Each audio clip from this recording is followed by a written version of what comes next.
The United States and its allies used depleted uranium ammunition. Tens of thousands of these munitions were used across Iraq. And they led to a massive rise in cancer incidents, horrific forms of cancers, birth defects, and the so-called half-life time of depleted uranium is well over 1,000 years. So the poison of the Iraqi land and water is continuing. So really, when I use the term genocidal aspects, genocidal features, I'm not exaggerating. They have ruined Iraq. One very significant point to note regarding NATO's role in Iraq is that quite often NATO acted behind the scenes, and it's been mainly the United States and Britain who have been at the forefront of interventions in Iraq, including military interventions, political, etc. But really, behind it all, there has been quite a solid Western alliance. And that Western alliance is predominantly NATO membership. Currently, they have 31 states, but obviously, their numbers have been boosted since the collapse of the Soviet Union. So the old NATO as well as the new NATO has been quite active in Iraq. And I'll try to explain in what ways NATO has been active. Britain was the dominant power in Iraq following the division of West Asia, known as the Middle East, between France and Britain. And Iraq came under the domination of Britain after World War I. There was a secret agreement, the Sykes-Picot Agreement between Britain and France to divide Western Asia. And Iraq, Iran, Palestine, Egypt, and the Gulf region fell under the dominance of Britain, while France dominated Lebanon and Syria and much of North Africa. Now, with Britain receding in its power, the United States started replacing British influence in Iraq. And U.S. influence in Iraq became fully dominant in 1963. There was a coup in Iraq, military coup, that overthrew a nationalist government of Abdul Karim Qasim in 1963, and the Ba'ath Party and some allies with the Western powers took over with the help of the CIA. So it was a fascist coup, quite a bloody coup. Some 10,000 progressive people were murdered, and up to 100,000 were imprisoned in 1963. So 1963 is quite pivotal in Iraq's history, and pivotal in terms of U.S. dominance within Iraq, replacing becoming the lion's share of Iraq dominance with Britain. And since then, NATO became behind the scenes influence through US dominance. And as we fully know, the United States dominates NATO. There is no such thing as a powerful NATO force without the United States. The most important domestic element within the CIA-backed coup was the Ba'ath Party in Iraq. Saddam Hussein was still a thug then, a youngish thug. He was maybe 19, 20, 21 years old. He participated in the attempt to assassinate Qasim, the Iraqi prime minister, in 1959. And he got injured and fled Iraq to Egypt. According to the Daily Telegraph, the British Daily Telegraph, the CIA made contact with Saddam, the young Saddam, in Cairo after 1959, when he settled in Egypt, having taken part in an assassination attempt of the then Iraqi prime minister in 1959. The attempt failed, but they killed him in the 1963 coup. That coup lasted only 6-9 months. It was overthrown again. And in 1968, the Ba'ath Party came back to power in a palace coup. 68, significant year. And Saddam Hussein was one of the top leaders by then of the Ba'ath Party. He became the vice president of Iraq. By 1979, within about 10 to 11 years. He consolidated power in Iraq and became the president of Iraq, the supreme, if you like, ruler of Iraq. Behind the scenes, he was the real ruler, as vice president, as commander of the security forces, and so on. He, not official commander, but the real force behind the security, especially the secret services and so on. And he consolidated his power. Now, during that consolidation of power, he had the backing of the United States. He had the backing of Britain. He had the backing of several NATO countries. Now, this alliance between Saddam and the United States continued for up and down, but in general, they protected his rule. They backed him very significantly in the war against Iran. He launched a war in 1980, within a year of the Iranian Revolution in 1979. So the Iranian Revolution dissolved the Iranian army. They established new revolutionary command forces, and the United States advised Saddam. They said they will back you if you go and invade, because Iran has no regular army left. So they invaded, and that war lasted till 1988, 8 years. 8 years, killing about 1 million Iraqis and Iranians. Throughout that war, he was backed by the United States through military backing and giving him chemical weapons. The history of WMD in Iraq,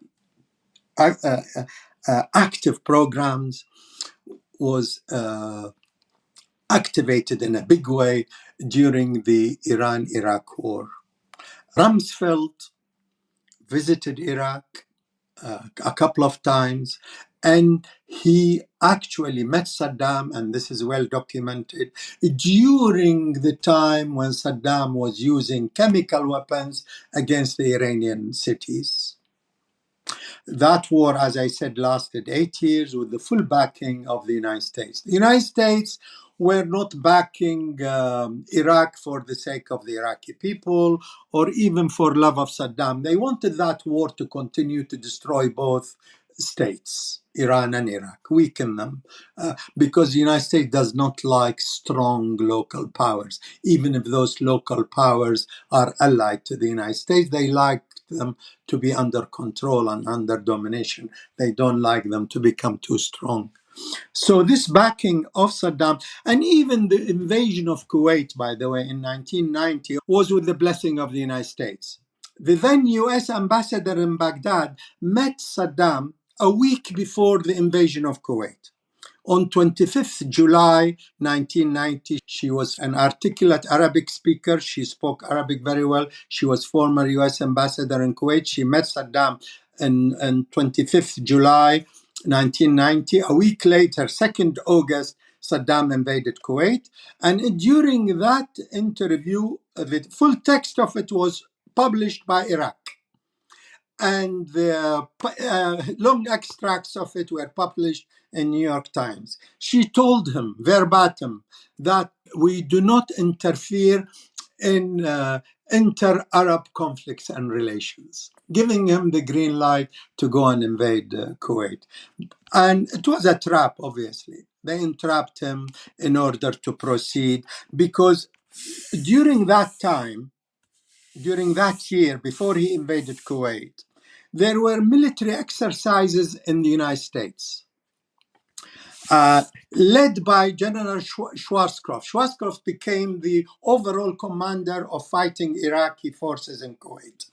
And he was training his forces in the United States for the moment when Iraq crosses the border into Kuwait. For a whole year, American forces in the United States were being trained how to fight Iraqi forces when they enter Kuwait. And the moment they crossed, Schwarzkopf, and this is in his own memoirs, phoned Powell, the then defense secretary, Powell, to tell him they have crossed the border I'm coming to Washington. So the entrapment of Saddam was in full view. And this is not new, by the way. The United States turning against its own people. The president of Panama, Noriega, a famous drug cartel leader, became ruler of Panama, was kidnapped by the United States. He was backed by the United States, but was kidnapped and tried in the United States. They overthrew him. They didn't want. They did the same with their agent rulers in Vietnam, in South Korea, in Thailand. Relations with Saddam and then fighting him is not unique in the history of the way the United States deals with foreign countries, especially in the global South. Saddam's forces entered Kuwait in 1990, August 1990. From there on, Iraq was placed under the severest of sanctions. I remember I couldn't even send a letter to my family in Baghdad. Even if you want to send a pencil, this has to go through a sanctions regime in Iraq, because they said the lead bit in the pencil could be used as a military substance.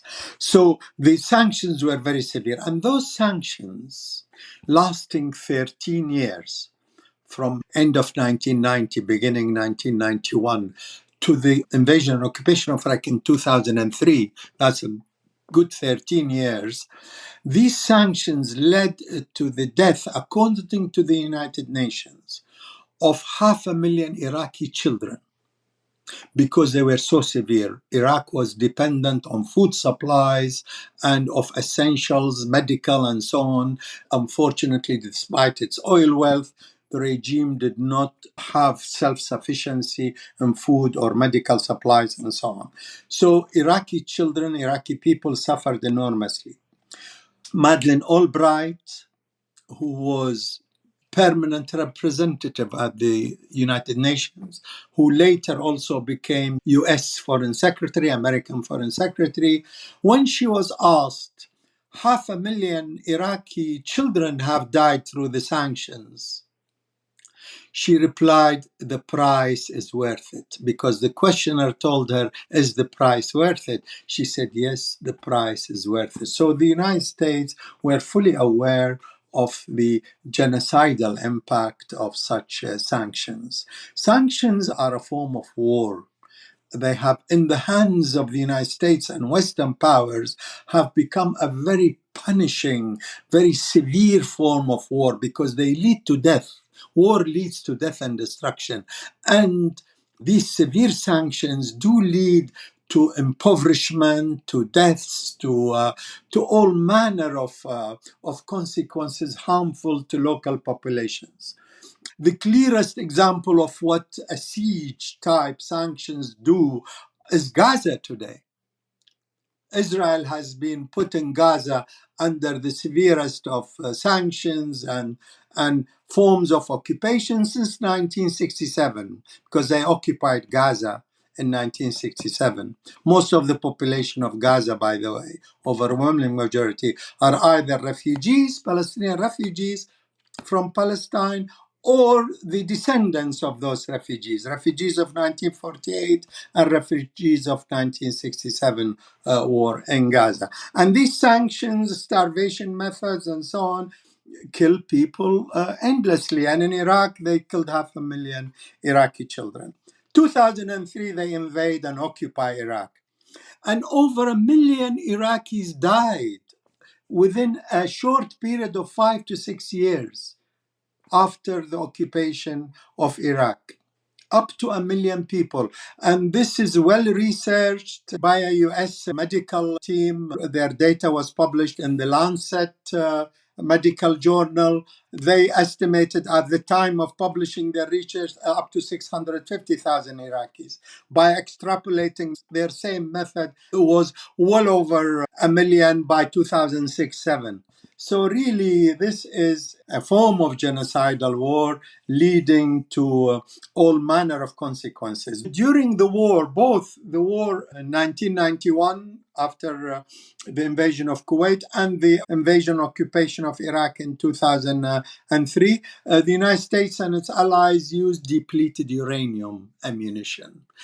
Tens of thousands of these munitions were used across Iraq, and they led to a massive rise in cancer incidents, horrific forms of cancers, birth defects, and the so-called half-life time of depleted uranium is well over 1,000 years. So the poison of the Iraqi land and water is continuing. The United States and its NATO allies are not taking responsibility for clearing the lands of Iraq from the depleted uranium munition they have used. It's a form of WMD, a form of weapon of mass destruction, really. They call it just munition to penetrate heavy steel of tanks and so on. But really, they continue to release radiation into the environment over hundreds of years. So really, when I use the term genocidal aspects, genocidal features,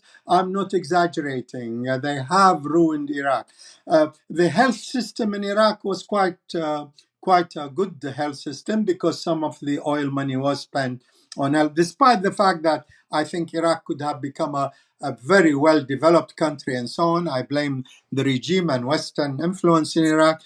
But at least in a minimal sense, there was a good health service, good basic educational service. Women had rights that they fought for 50, 60, 100 years, and so on and so forth.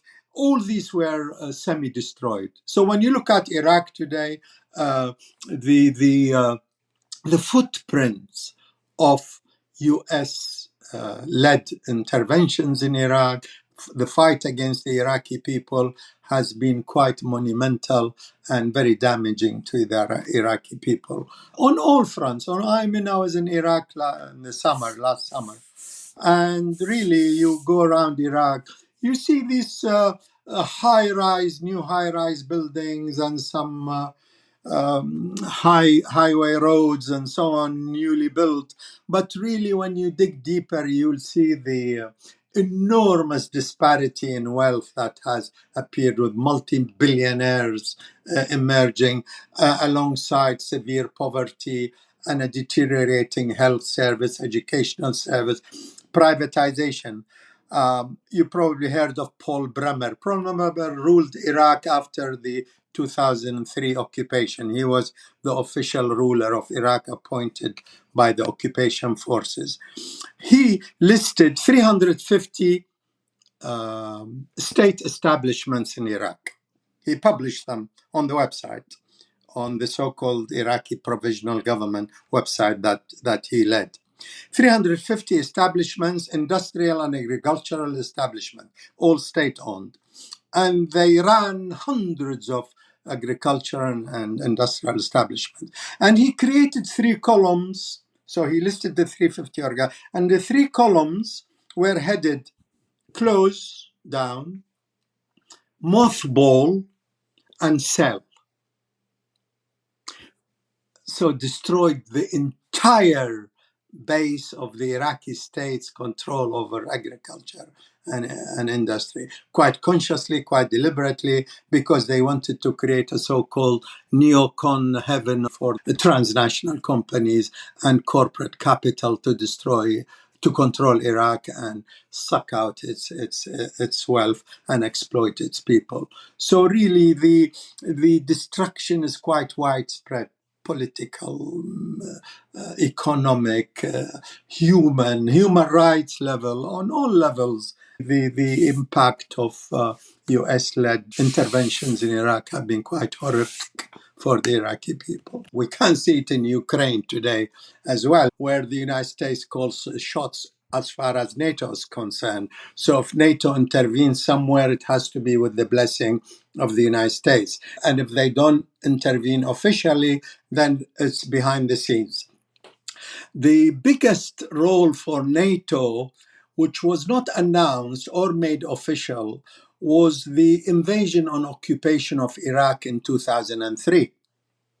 In 2003, as we all know, the United States led a massive force to occupy Iraq under the pretext, the lie, the big lie, that Iraq possessed weapons of mass destruction.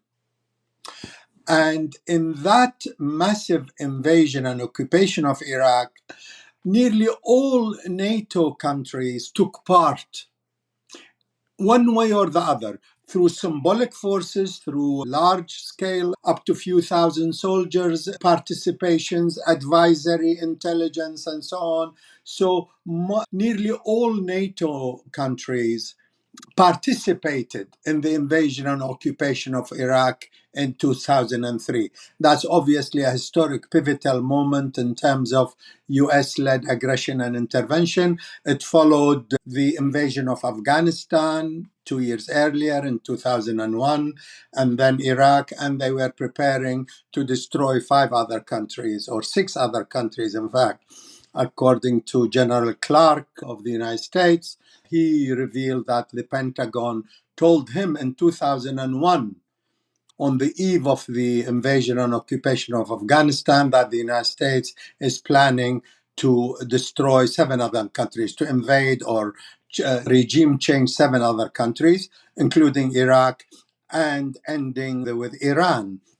Iraq was invaded and occupied in 2003. Hundreds of thousands of soldiers took part, mainly US and British, but also NATO countries. Up to 33 countries, in fact, took part. Some were not NATO, some were from Arab forces, some were from Australia, and so on. So participation was pretty massive in the occupation of Iraq.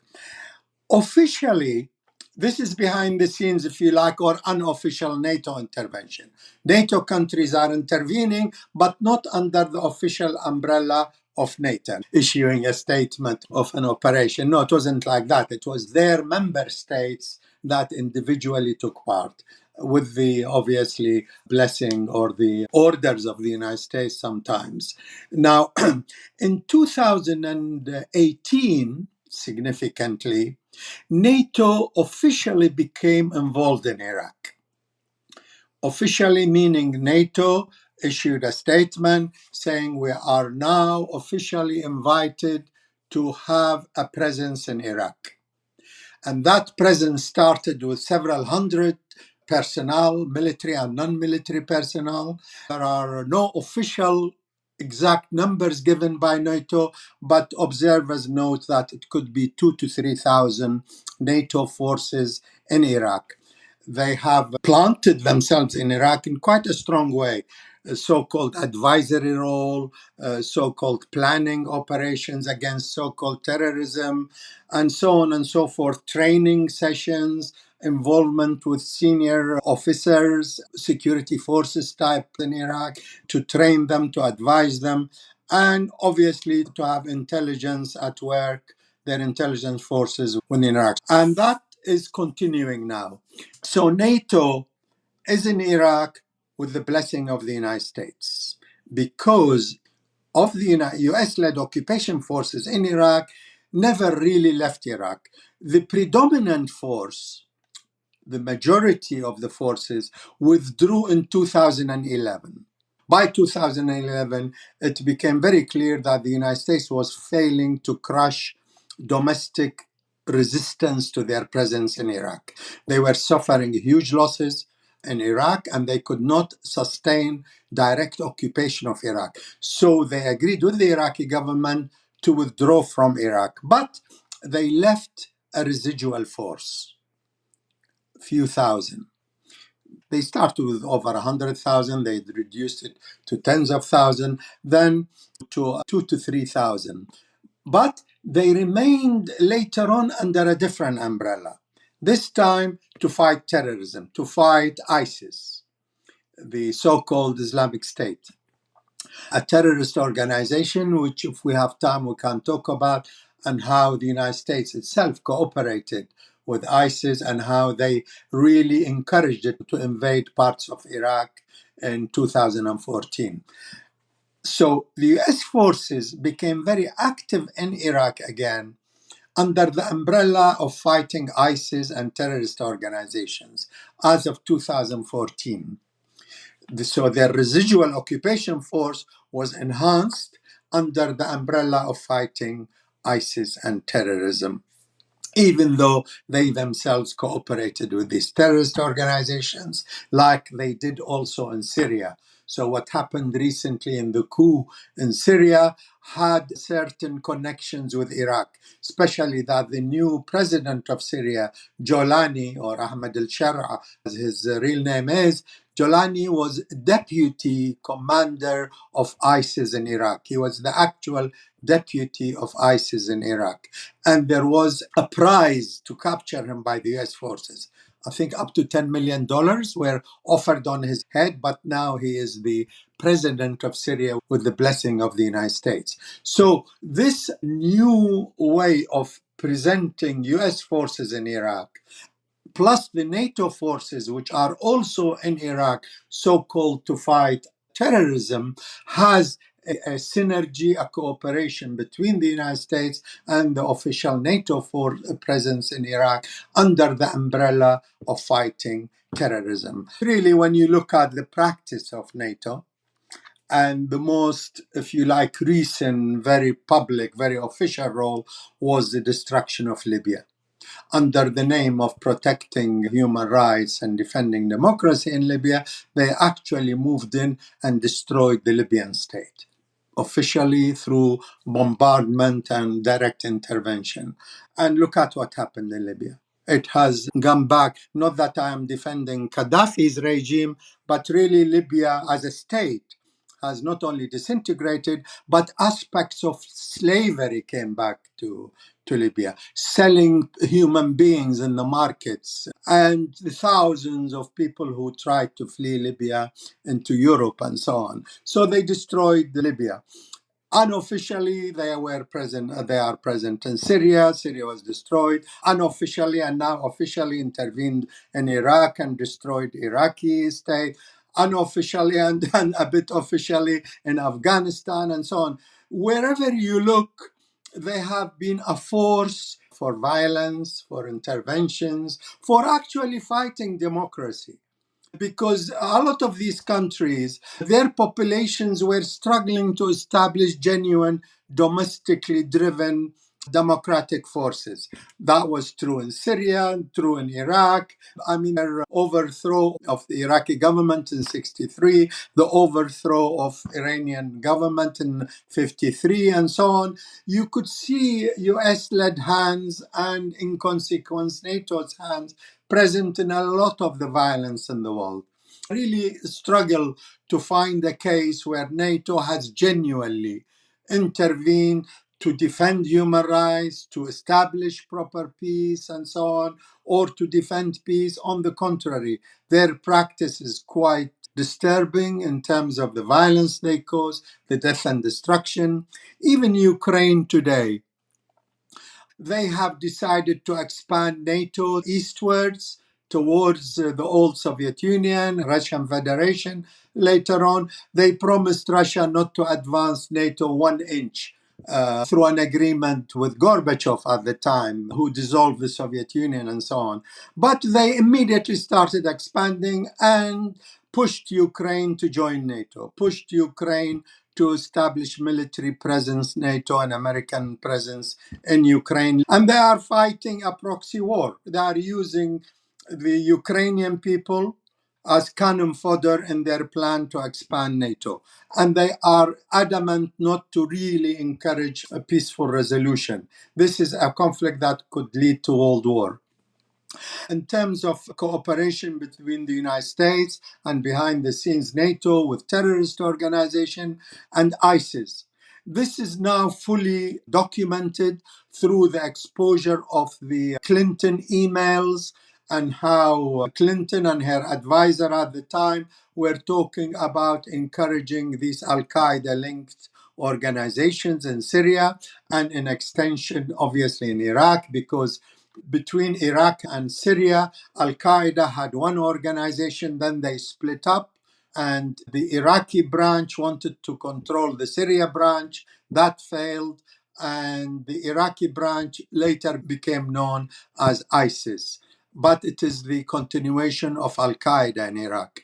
There is a very important secret document which was exposed in the United States, in a court in the United States. It was related to, by the way, the Clinton emails.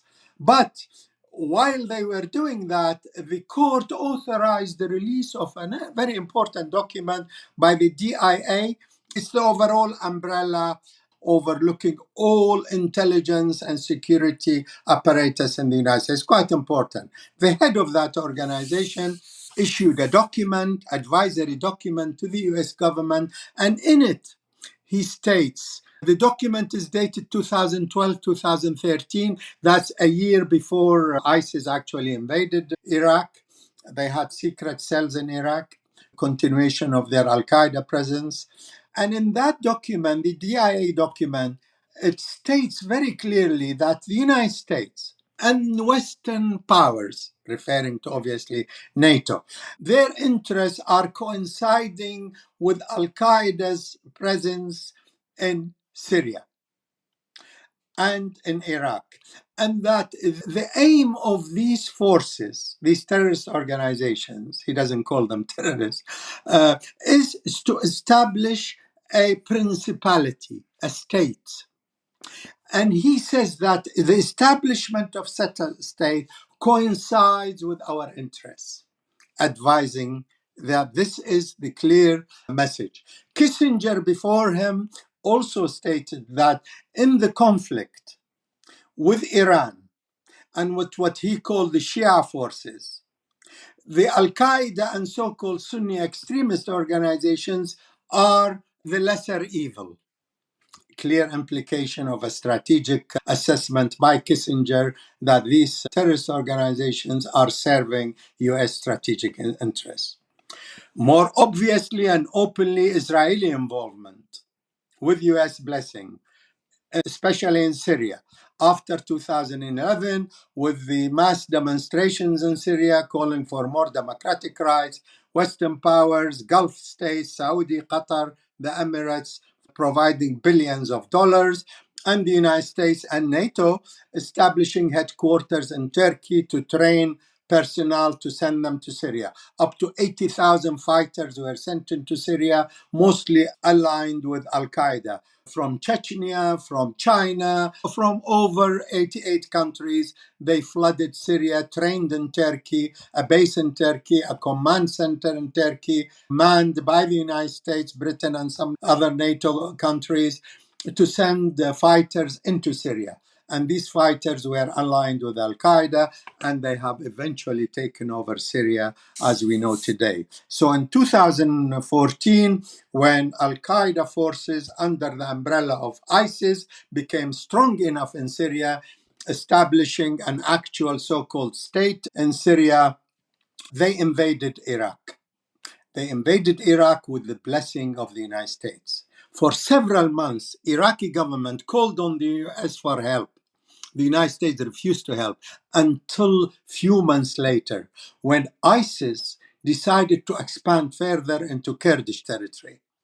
They threatened the Kurdish capital in Iraq, the regional Kurdistan capital of Erbil. They started marching towards it. It was then that the United States intervened and they put a stop to ISIS expansion, even though, by the way, the Kurdish leadership of Barzani cooperated with ISIS. There were lines of contact, and they established a kind of ceasefire line from the very beginning. ISIS would not enter into Kurdish areas or Kurdish disputed areas, and the Kurdish forces, Peshmerga forces of Barzani, which are very closely allied with the United States, reached that secret agreement with ISIS and with the blessing of the United States. Anyway, the United States decided to put an end to ISIS expansion. But they did not move to eliminate ISIS in Iraq. They moved to restrict it, to dominate its movement. I mentioned Israel earlier. These Al-Qaeda fighters in Syria were actually being treated in Israeli field hospitals in the occupied Golan Heights, the Syrian Golan Heights, which were occupied by Israel in 1967. Netanyahu himself visited these field hospitals in the Golan Heights. The less serious injuries were treated in those field hospitals. The more serious ones were transferred into Israel itself to be treated there. Those who could be treated fully were resent into Syria to fight against Syrian government forces. So this link between the United States, Israel, and these terrorist organizations is quite fully documented. There are lots of other sources and so on. One important source is Operation Timber Sycamore. Timber Sycamore is the secret operation launched by the United States in 2012 for regime change in Syria and for backing these terrorist groups with finance coming from Qatar, Saudi, and the Gulf states. So the link between terrorist organization, these extremist, bloodthirsty organization, has been quite strong between the US and US allies in the region. And their role in Iraq has been quite bloody. They killed tens of thousands of Iraqis through suicide bombs, through direct invasions, and so on. So their role in Iraq, with the blessing of the United States and its NATO allies, is quite vicious and well documented. NATO has never been a defensive force, really. It's been a combative interventionist force. And their role in the world has been a negative one as far as peace and security of the world peoples is concerned. So really, abolishing NATO is going to become a huge advance for world peace. Because the Warsaw Pact, which was a military pact led by the Soviet Union in opposition to NATO throughout the Cold War years, the Warsaw Pact was dissolved with the collapse of the Soviet Union. In fact, before the collapse of the Soviet Union, just before the Warsaw Pact was dissolved, because the United States promised that NATO will not expand and so on, will freeze. And people talked about the dividend of peace and so on. So instead of dissolving NATO, or at least restricting it, they expanded NATO, creating a huge threat to world peace. Europe, as we know from history, is a powder keg. Both world wars were started in Europe. Both world wars were led by European imperialist powers, initiated by them at least. Germany is singled out, but when you name the other imperialist powers, especially in World War I, you could see that these military alliances and pacts have been created to intervene, not to create peace and security. And NATO, unfortunately, is a huge, huge factor today in threatening world peace and security. We're talking about a world in which there are nuclear weapons that could destroy planet Earth 100 times over in a nuclear conflagration. NATO has got nuclear powers in the United States, France, Britain, and so on, are nuclear powers. And in any direct clash with opposing nuclear powers, the world will be finished. Maybe cockroaches might survive. I'm not exaggerating. There is enough nuclear weapons to destroy planet Earth completely. So really, NATO is not a force for good. It's a force that threatens peace and security, and the sooner it gets dissolved, the better.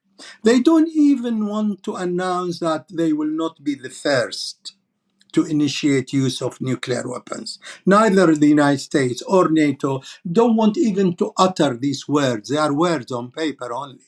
They don't need even to adhere to them. But they refuse to put them on paper that they will not initiate a nuclear war, that they will not start it.